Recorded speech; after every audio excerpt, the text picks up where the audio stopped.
பரந்த மனப்பான்மையை பயந்த சுபாவம் என்றும் பெருந்தன்மையை படுகோழைத்தனம் என்று எண்ணிக்கொண்டு ஆட்டம் போடுகின்ற பாகநேரிக்கு நான் நினைத்தால் ஒரு நொடியில் பாடம் கற்பிப்பேன். நிறுத்துங்கள்! பாகநேரியை பற்றி ஒரு வார்த்தை கூட இழிவாக பேசுவதாக இருந்தாலும் என் முன்னே நிற்க வேண்டாம். பட்டமங்கலத்தை பற்றி இழிவாக பேசுபவர்களும் என் முன்னே நிற்க கூடாது. அதைத்தான் நானும் சொல்கிறேன்.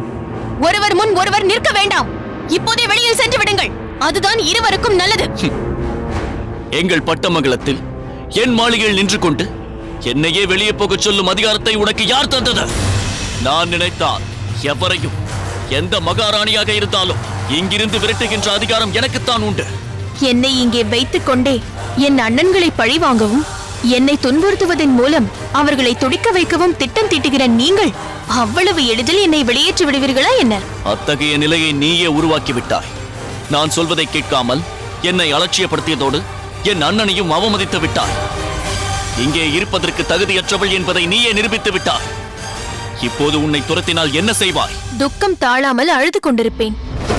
ஐயோ, நான் தவறு செய்துவிட்டேன், என்னை மன்னித்து விடுங்கள். என் அண்ணன்களை எப்படி வேண்டுமானாலும் அவமானப்படுத்துங்கள், நான் சகித்துக் கொள்கிறேன். நீங்களும் நாளுக்கு ஒரு நாட்டியக்காரி, வேலைக்கு ஒரு விலை மாது என்று கூத்தடியுங்கள். அதையும் பொறுத்து கொண்டு என் கண் கண்ட தெய்வமே என தொழுது வாழ்கிறேன். இப்படியெல்லாம் உங்கள் அதிகாரங்களுக்கு அங்கீகாரம் வழங்கி இந்த அடியவளுக்கு உங்கள் அரண்மனையில் ஏதாவது ஒரு மூலையில் இடம் கொடுங்கள் என கெஞ்சுவேன் என்று எதிர்பார்த்தீர்களா? ஒருபோதும் அப்படி நடக்காது. இந்த கல்யாணி பாகநேரி அம்பலக்காரர் வாளுக்கு வேலியின் தங்கை என்பது ஞாபகம் இருக்கட்டும். வீர பரம்பரையில் பிறந்தவள் இந்த கல்யாணி யாருடைய மிரட்டலுக்கும் பயப்பட மாட்டாள். ஓ, அந்த அளவிற்கு போய்விட்டாயா? அப்படியானால் நானும் என் முடிவை சொல்லிவிடுகிறேன். நீ இப்போதே எங்கள் பட்டமங்கலத்தை விட்டு வெளியேற வேண்டும். இனி இந்த வீட்டில் உனக்கு இடம் கிடையாது. இது இந்த பட்டமங்கலத்து அம்பலக்காரனின் உத்தரவு. வா!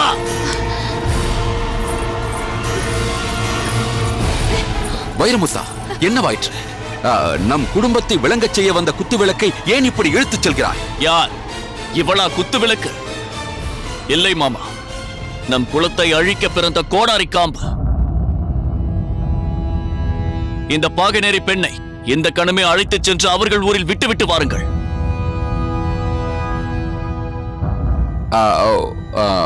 உன் உத்தரவு அதுதான் என்றால் அப்படியே செய்கிறேன். ஆம், இது என் உத்தரவுதான். இனி இவள் இந்த வீட்டில் இருக்கக்கூடாது. இவளை கொண்டு போய் பாகநேரியில் விட்டுவிட்டு வாருங்கள்.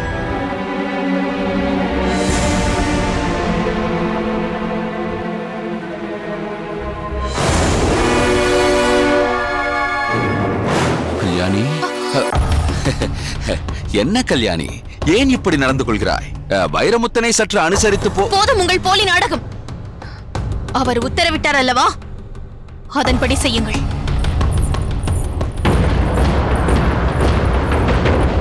உத்தரவை நிறைவேற்றுகிறேன்.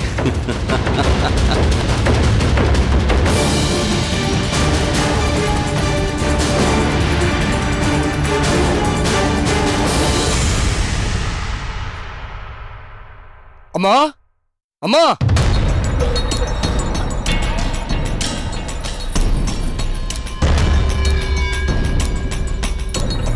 அம்மா,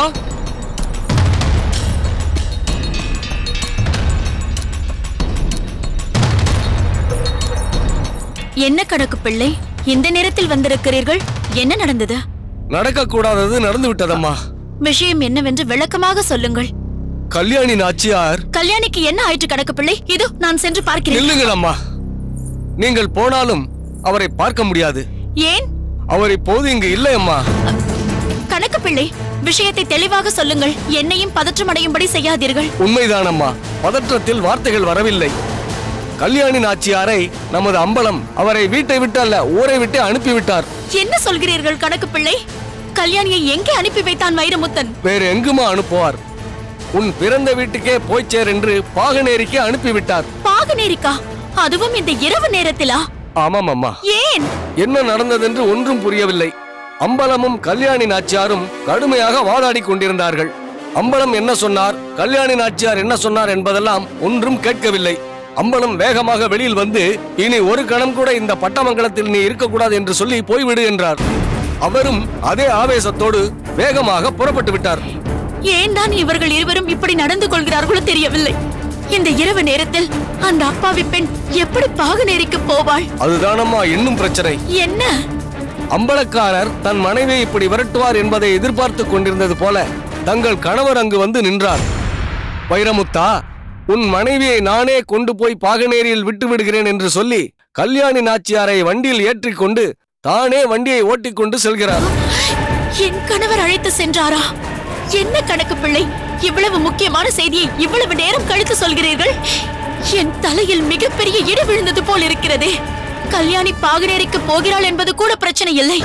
ஆனால் அவளை என் கணவர் அழைத்து செல்கிறார் என்பதுதான் மிகவும் ஆபத்தான செய்தி. இப்போது என்னம்மா செய்வது?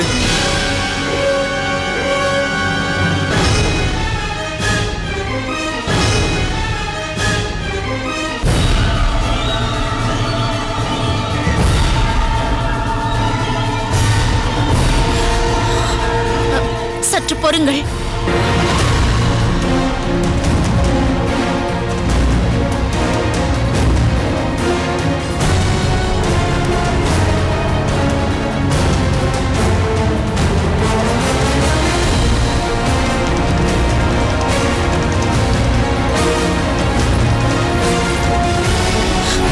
கணக்கு பிள்ளை, இந்த விஷயம் என்னையும் உங்களையும் தவிர யாருக்கும் தெரியக்கூடாது. இந்த மடலை வேறு யாரிடமும் தந்து அனுப்பக்கூடாது. நீங்கள் தான் இதை உடனடியாக பாகநேரிக்கு கொண்டு போய் சேர்க்க வேண்டும். ஆகட்டும் அம்மா, இப்போதே போகிறேன். கணக்கு பிள்ளை, வழக்கமான பாதையில் போகாதீர்கள். கோயிலை ஒட்டியுள்ள குறுக்கு பாதையில் செல்லுங்கள். அப்படியே செய்கிறேன். பாகநேரியை பழிவாங்க வேண்டும் என்று துடித்துக் கொண்டிருக்கிறார் என் கணவர். அதற்காக ஆதப்பனையே செக்குமாடு ஆக்குவேன் என்று அவனை அடைத்து வைத்திருந்தார். இப்பொழுது அவர் கையில் கல்யாணி. அவரால் கல்யாணிக்கு நிச்சயம் ஆபத்து நேர வாய்ப்பு இருக்கிறது. இது கல்யாணியின் உயிர் பிரச்சனை மட்டுமல்ல, மான பிரச்சனையும் கூட. அதனால் நீங்கள் என் கணவர் செல்லும் வேகத்தை விட 10 மடங்கு அதிக வேகத்துடன் சென்று பாகநேரியில் இதை சேர்த்து விட வேண்டும். ஆகட்டும் அம்மா. அப்பொழுதுதான் வழியில் ஏதேனும் விபரீதம் ஏற்படுவதற்கு முன் அவர்கள் வந்து கல்யாணியை காப்பாற்ற முடியும். புரிகிறதம்மா. காற்றை விட வேகமாக சென்று இந்த மடலை சேர்த்து விடுகிறேன். நான் வருகிறேன் அம்மா.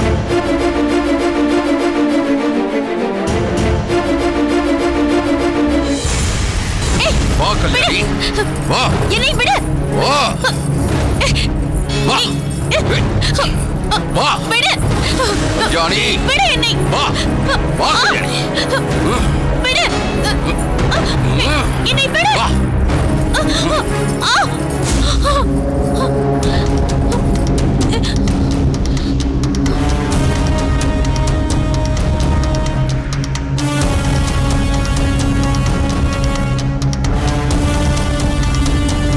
கல்யாணி, என்ன இப்படி பார்க்கிறாய்?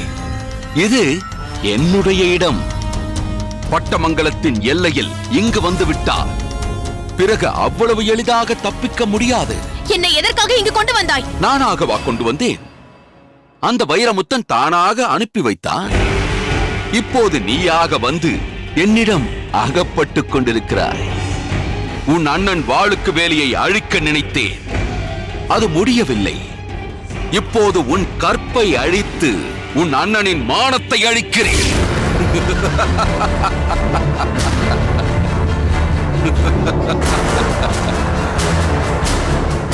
என்னடா, ஒரு அம்பலக்காரனின் தங்கையை அனுபவிக்க இப்படி ஒரு இடத்தை தேர்ந்தெடுத்திருக்கிறானே என்று யோசிக்கிறாயா? அதனால் என்ன?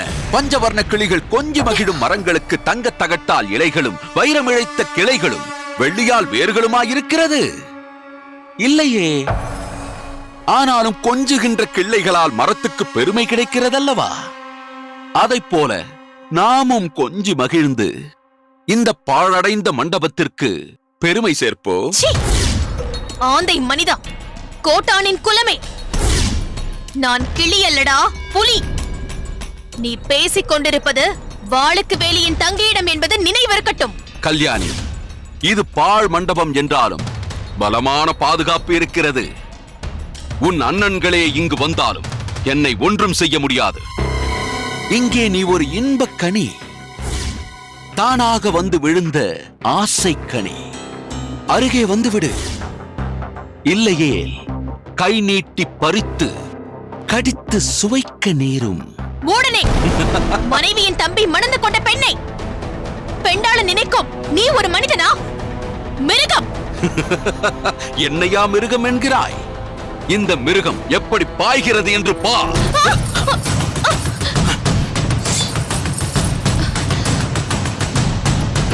அருகில் வராதே, குத்தி விடுவேன். என்ன கல்யாணி, நான் கட்டாணி முத்தம்தான் கேட்கிறேன், நீயோ கட்டாரியை காட்டுகிறாய்.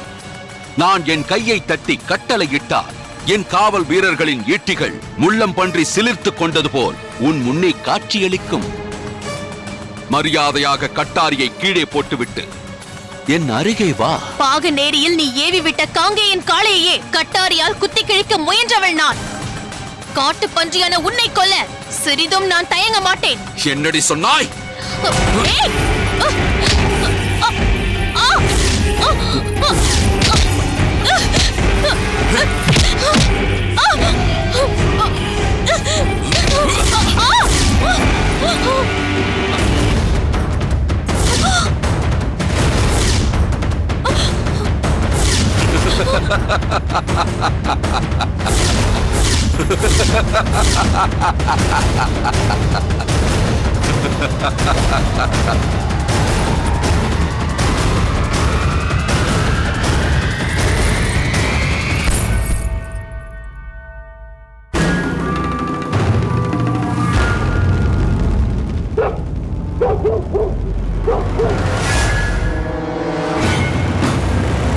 யார் அங்கே?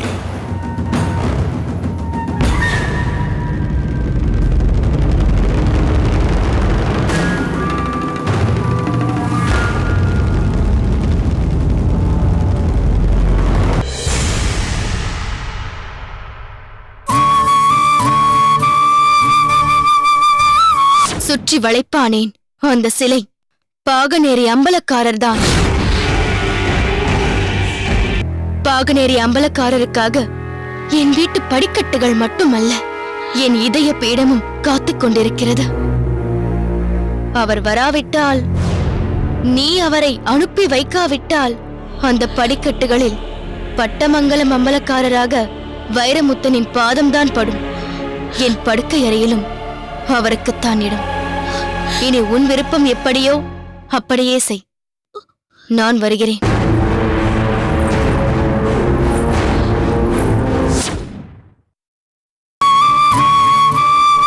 அம்பலத்தரசனே, ஆடவல்லானே, நீ ஆடுவதால்தான் உலகமே ஏங்கிக் கொண்டிருக்கிறது என்கிறார்களே, அதில் ஏன் இத்தனை விவகாரங்கள், இத்தனை விவாதங்கள்? எங்கள் வாழ்க்கையே போராட்டமாகிவிட்டதே. அதிலும் அவருக்கு, பாகநேரி அம்பலக்காரர் என்ற பெருமை பெற்ற அவருக்கு, எங்கும் போராட்டம், எதிலும் போராட்டம் என்ற நிலையை ஏற்படுத்திவிட்டாயே. அவரது மன உளைச்சலுக்கு நான் மருந்தாக இருப்பேன் என்று நினைத்தேனே, அந்த நிம்மதி கூட அவருக்கு இல்லாமல் செய்து விட்டாயே. நீ உன் பக்தர்களுக்கு மிகுந்த சோதனையை ஏற்படுத்துவாய் என்கிறார்கள். அதற்காக நல்லவர்களுக்கும் நாட்டுக்காக போராடுபவர்களுக்கும் இப்படி சோதனையை தந்தால் அவர்கள் எப்படி தொடர்ந்து பணியாற்ற முடியும்? அவருக்கு அமைதியை கொடு, அவரை நிம்மதியாக வாழ விடு.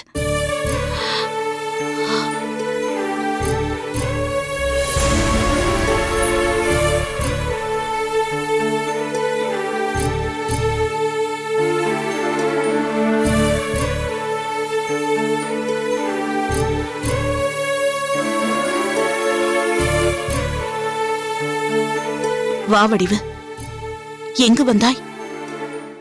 எதற்காக வந்தாய்? இன்னும் என்னிடமிருந்து என்ன எதிர்பார்க்கிறாய்? நான் தான் எல்லாவற்றையும் கொடுத்து விட்டேனே. எனது உயிர் மூச்சாக இருக்கும் அவரையே விட்டு கொடுத்துவிட்டு வெறும் ஜடமாக நடமாடிக் கொண்டிருக்கிறேனே. இன்னும் உனக்கு என்னிடமிருந்து என்ன வேண்டும்? என் உயிர் வேண்டுமா?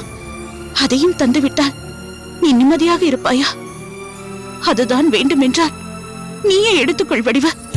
வடிவு, வடிவு, என்ன இது? எழுந்துரு வடிவு. இல்லை அக்கா, இல்லை. அதற்குள் என்னை எழுப்பாதே. என் உடம்பில் உள்ள உதிரமெல்லாம் கண்ணீராக மாறி உன் பாதத்தை கழுவினாலும் நான் உனக்கு செய்த தீமைக்கெல்லாம் பரிகாரமாகாது. ஐயோ வடிவு, நீ எனக்கு ஒரு தீமையும் செய்யவில்லை. நான் அப்படி ஒருபோதும் நினைத்ததும் இல்லை. நீ அழுது கண்ணீர் விடுவதை என்னால் தாங்கிக் கொள்ள முடியாது. எழுந்துரு வடிவு, எழுந்துரு. என்னை மன்னித்து விட்டேன் என்று சொல்லக்கா. தவறே செய்யவில்லை எனும் போது மன்னிப்பு என்று சொல்லுக்கே இடமில்லை. இருந்தாலும் உன் நிம்மதிக்காக சொல்கிறேன், நான் உன்னை மனப்பூர்வமாக மன்னித்து விட்டேன். எழுந்துரு வடிவு, எழுந்துரு. என்ன நடந்தது வடிவு? ஏன் இப்படி கண்ணீர் வடிக்கிறாய்? நான் செய்த ஒவ்வொரு செயலும் எவ்வளவு தவறானது என்று இப்போதுதான் எனக்கு புரிகிறது அக்கா.